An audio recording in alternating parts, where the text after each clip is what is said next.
Olá a todos, é um prazer conversar com todos vocês. Onde quer que chegue nosso muito obrigado a você que vai compartilhar meus agradecimentos.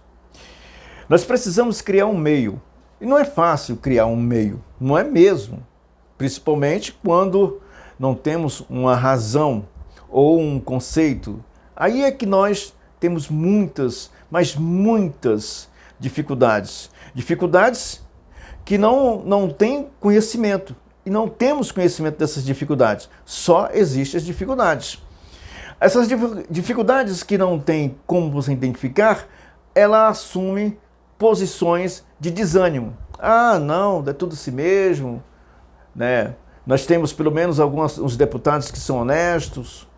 Os honestos deputados que você fala, no meio desse chiqueiro, desse lodo que encontra-se hoje no Brasil, dificilmente eles vão poder fazer alguma coisa.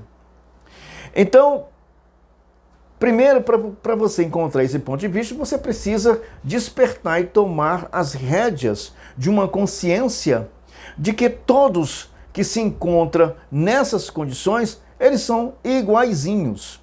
Começando pelo artigo 17. Todos recebem dinheiro, tanto da esquerda como da direita, não importa. Nós temos um chamado um bolão. Esse bolão hoje está mais ou menos em torno de 5 bilhões de reais para ser dividido entre os políticos aos quais eles são eleitos e as propagandas de rádio, TV, panfletinho, essas coisas todas são pagos por cada um de nós. Cada um contribuinte. Por cada um contribuinte. Nós não temos uma convicção exata para nos indignarmos com essa situação. Só quando outra pessoa fala e mostra que, de fato, você está pagando esse bolão da sorte para esses deputados. Então, tanto faz deputado de esquerda como deputado de direita. A indignação ou os desgastes desses deputados é a mesma coisa. É porque um desgaste de porque simplesmente não houve resultado. O desgaste do outro, sabe qual é o desgaste da esquerda, dessa conversinha mole de esquerda que existe, que plantam no Brasil? Você sabe qual é o desgaste da esquerda? É poder. É poder. Não colocar força necessária, força física mesmo, para impedir, destruir aqueles que ele chama de fascista. Essas pessoas, a indignação dessas pessoas de esquerda é justamente isso. E a gente tira esses pequenos detalhes quando você observa nas conversas. Eles não têm algo. A educação passa bem longe. A educação tanto comportamental, família, educação sobre conhecimento técnico. Eles não têm esse alongar. Porque quanto mais você toma conhecimento, mais você alonga o espaço e toma esse espaço que chamamos de paciência para com aqueles que não têm um mínimo de compreensão do que fala, do que pensa, mas essas pessoas, mesmo que não tendo esse espaço do que fala, do que pensa e às vezes no que age, nós temos que ignorá-los e fazermos de tudo. Somente temos que reagir ou agir quando essas pessoas passam a agredir. Aí você tem que mostrar e usar o mesmo termo. Nós temos que usar a força física para barrar a esquerda fascista. Se você ou qualquer pessoa que você ouvir seja esse deputado, rua, sei lá, qualquer pessoa, qualquer entidade pública, dizer, não é possível a gente usar força física para com essas pessoas. Olha, então vocês, tanto deputados, senadores, entidades físicas, não têm a menor ideia como lidar com esses esquerdistas fascistas que hoje chama a própria direita de fascista. É preciso as pessoas despertarem para isso. E você só desperta se você encontrar o meio. O meio é onde você consegue observar essa imundícia dessa polaridade política, tanto de direita como de esquerda, uma confusão em que hoje estabelece toda desordem. E nós temos hoje um reclame da maioria dos senadores que às vezes sobem ao parlatório para falar de forma que eu convido você a observar, a ouvir senadores como Girão, Magno Malta, outros que se posicionam como filólogos, Espiridion Amin, que fala com aquela, voz de locutor de meia-noite.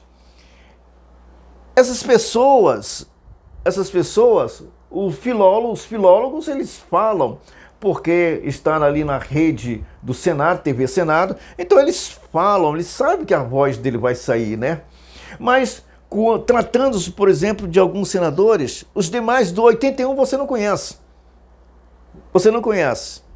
Só conhece, mas é Magno Malta, Girão e tantos outros.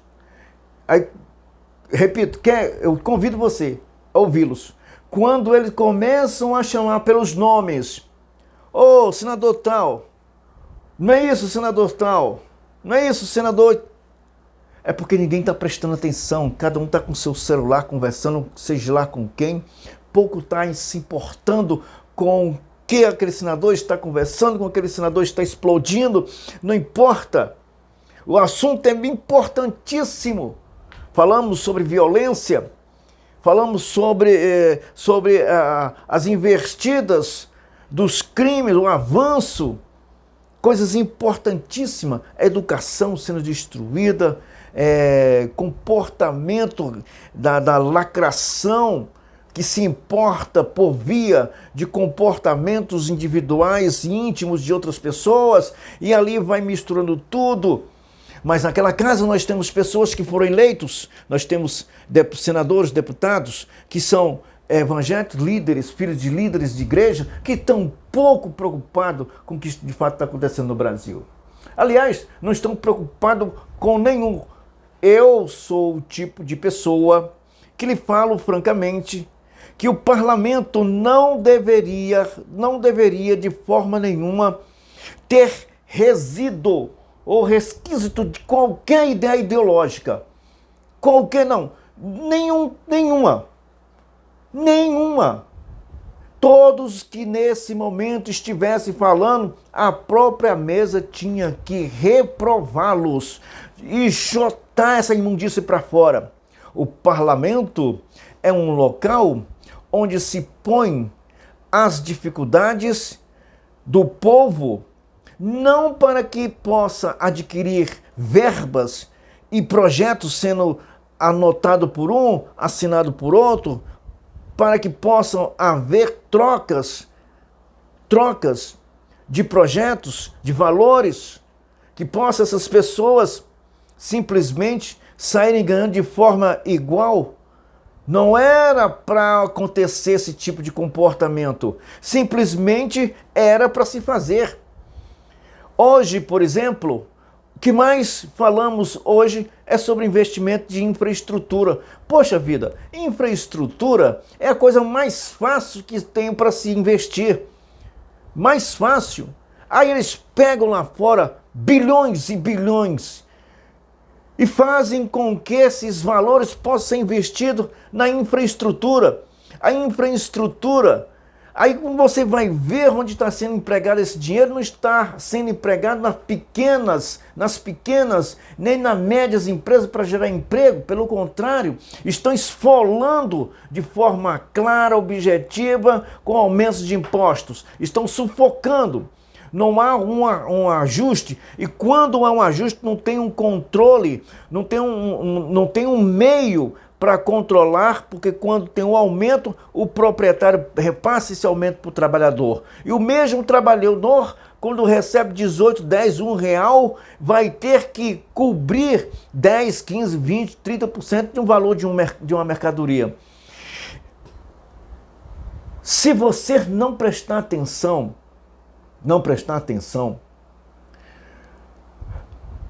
cada dia que passa, você vai aplaudir o seu próprio fracasso. O seu próprio fracasso. Não há medidas. Todos os dias, nós encontramos pessoas trabalhadoras, honestas, que estão sendo assaltadas, roubadas. Alguém fala alguma coisa? Aí sobe naquele local, né, do picadeiro, e aí fala o que tem que falar, mas não tem resultado. Não tem resultado. Não tem resultado, esse desgaste de não haver resultado, ele também chega ao povo. Mas sabe por que o povo não tem o resultado? Porque o povo não tem a consciência. O povo não tem consciência política. Não há um ensinamento para os jovens sobre ciência política ou comportamento político. O que nós temos hoje é uma destruição para beneficiar grupos que os quais têm duplo sentido na aprovação e no uso. Porque vai acontecer. O jovem hoje que entra na escola sabe muito bem que não vai ter um emprego ideal. Sabe muito bem disso.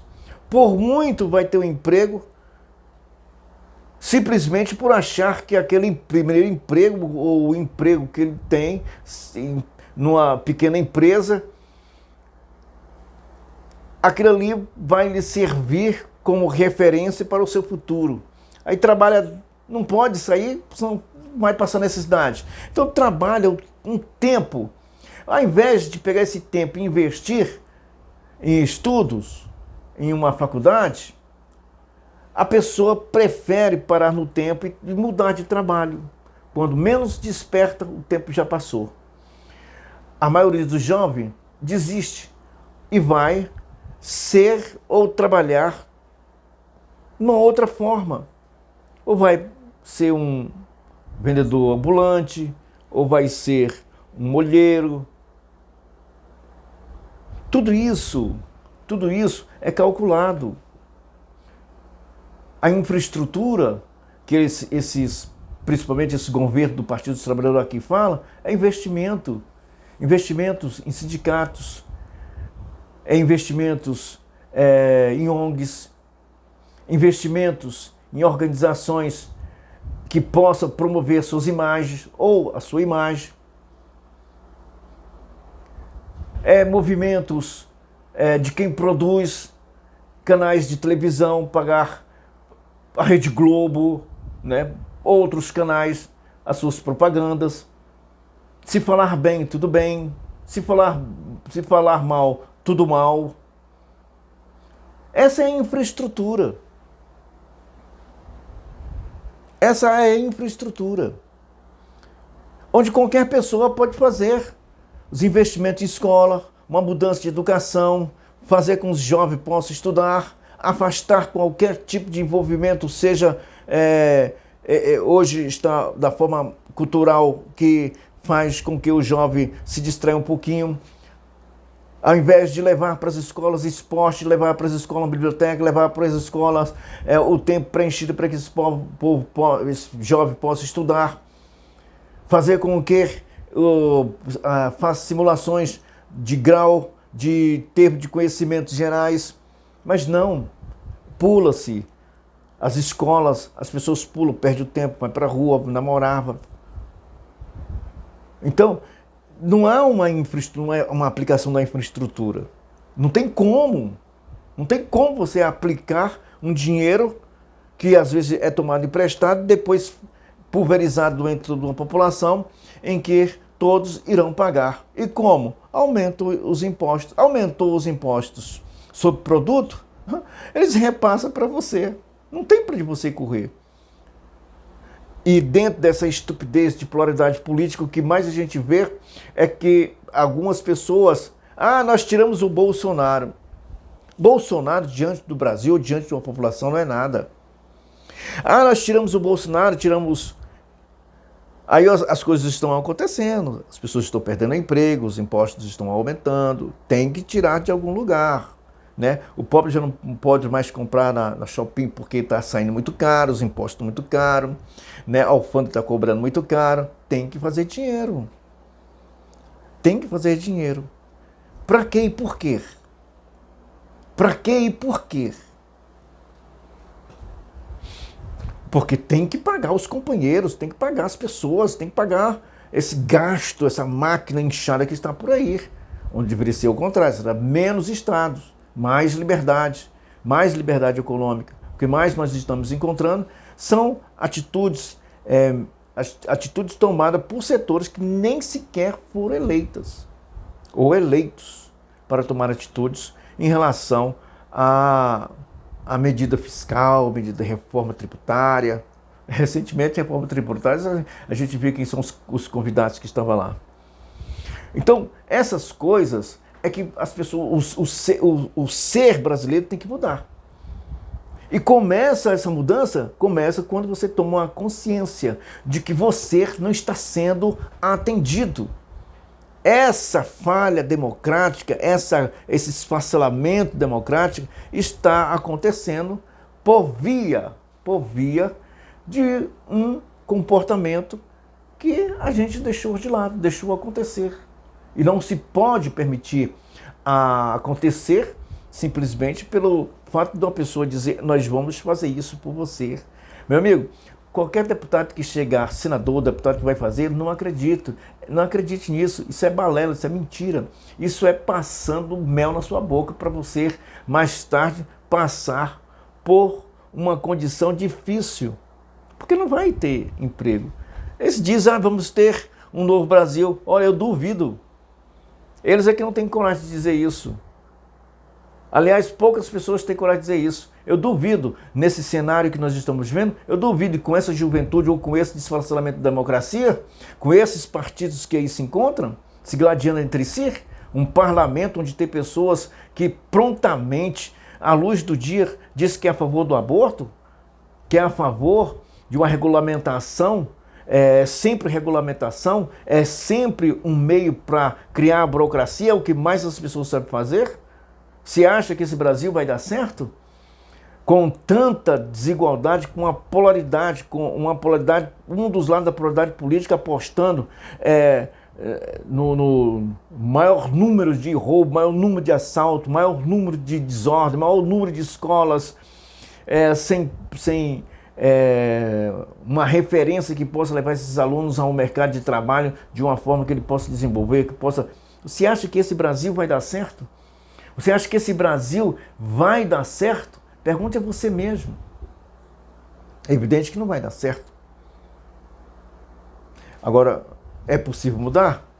Só é possível mudar se daqui a 50, 60 anos. Por incrível que pareça. Não vai mudar. Não vai mudar, mas não vai mesmo. Está mais para ir para um lado em que todos nós estamos temerosos, do que simplesmente acreditar. Aí vem nessa falácia na cabeça das pessoas, dizer: o Brasil vai mudar, vai ter um novo Brasil, aí vamos melhorar. O Brasil vai desapontar se fizer isso, vai ser primeiro mundo. Eu duvido. Duvido. É preciso uma mudança muito, e quanto mais falamos de mudança, pior fica. É só olhar para a segurança, para a educação, para a saúde, que a gente observa a quantidade de pessoas que estão passando necessidade. São mais de 40 anos, a mesma coisa, ninguém faz nada, ninguém muda nada, é a mesma ladainha. Entra um, entra outro, e quando sai, não tem coragem de agir, porque fica com os bonzinhos da direita. Não, não podemos usar a força física para agir de forma pesada contra a esquerda fascista. Nós temos que ser bonzinho, porque Deus está no controle. Vai nessa, vai nessa. Você vai ver onde é que vai dar. É mais 40 anos de cascudo na cabeça de vocês. Um abraço a todos. Até mais.